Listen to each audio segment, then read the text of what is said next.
saka ndazoshandisa maskiri eprofeti ekuti ndiwe nawo pano. Hama 1 profeti makanyanya. Profeti zviri nani hangu ndikupei $10 mutsvake drink.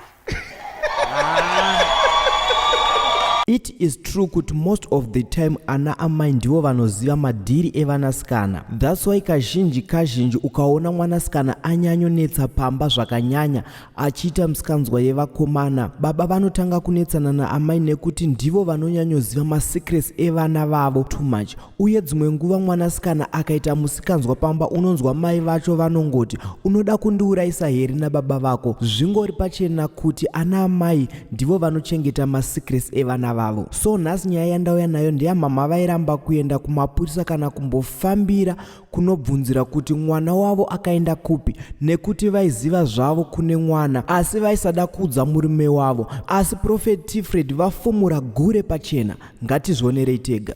Mama, muchipopote? Ndandichipopota munhu waMwari nekuti vanditi handei kwatete kwanzvadzi yavo tinotarisa mwana kuti haako here ikoko. Mwana upi? Mwana musikana wedu watakashaya. Saka mukupopote? Ndanga ndichipopota nekuti vabva vatonditi handei pachechi. Saka ndachiti ndozvamari zvamama muchida here utiende pachechi kana ndachienda kwatete. Saka kukuya pachechi kwakaipa? Aiwa, vana kundiudza chokwadi vandiwandira, dai vandiudza kuti kuenda kuchechi, manje vanditi handei kwatete, saka ndandichipopota. Kwemuri kwawandira sei? Amai ava vanga vachiramba uye vanotoramba kuita sei? Pa4 days dzapfuura idzi mushure munge tashayiwa mwana Prophet. Ndakavati handei kupolisi inoripota a missing person but she refused.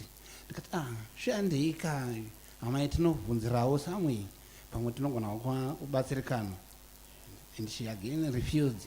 Saka ndazoshandisa maskiri eprofeti ekuti ndiwe nawo pano.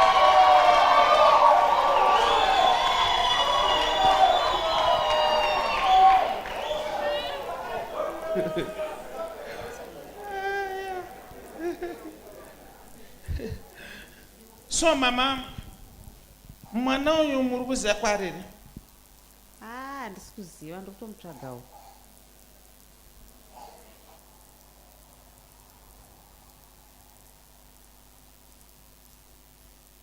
Chandingangokutaurirai mama ndechekuti mwana wenyu haasi safe kwaari kwamusiri kuziva ikoko, because imimi pamakapedzisira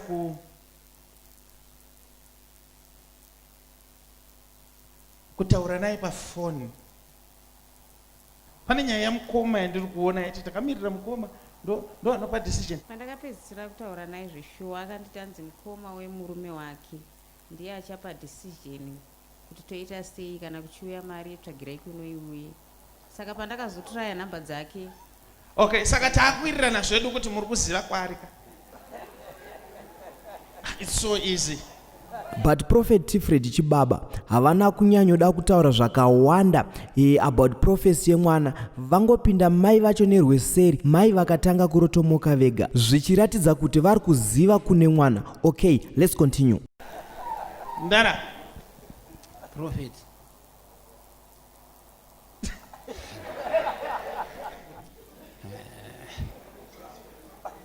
zvakaoma Prophet.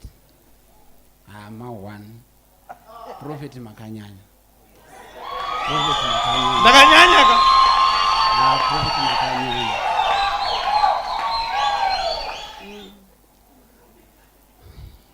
Let me find my pocket. Prophet. Zviri nani hangu ndikupei $10 mutsvake drink.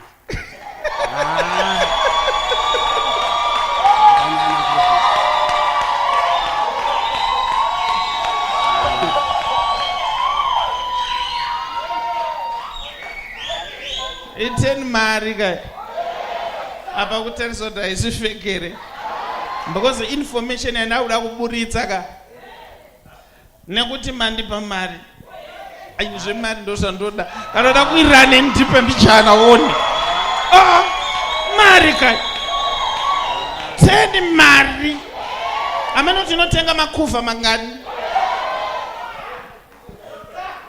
Inzwai baba, nekuti maratidza kuti muri kutenda, muri kurevesa.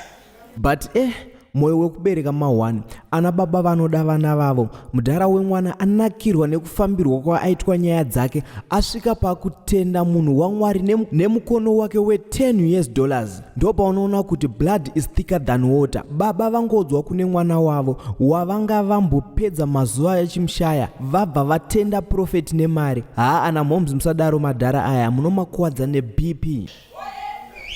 Information yamuri kufanira kuziva iri kuzikanwa nemukadzi wenyu yaita kuti asade kuenda kumapurisa inyaya yekuti mwana wenyu ane nhumbu uye akatizira, ende munhu waakatizira dai makaenda kunotarisa muloja wekuseri kumba kwenyu ndiye munhu waakatizira, ende mai vanozviziva.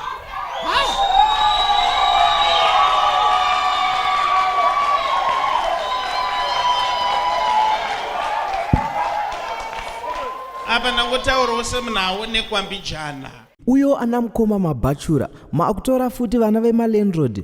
Panenge pachivhurwa hombe chaidzo. So muri yeZimbabwe kana uchida kuenda kuchechi kwaProfeti Freddy kana kubatsirwa, nhamba dzavo ndidzo dziri kubuda pascreen apo. Enda nhasi chaiye, nyaya dzako dzinofambwa.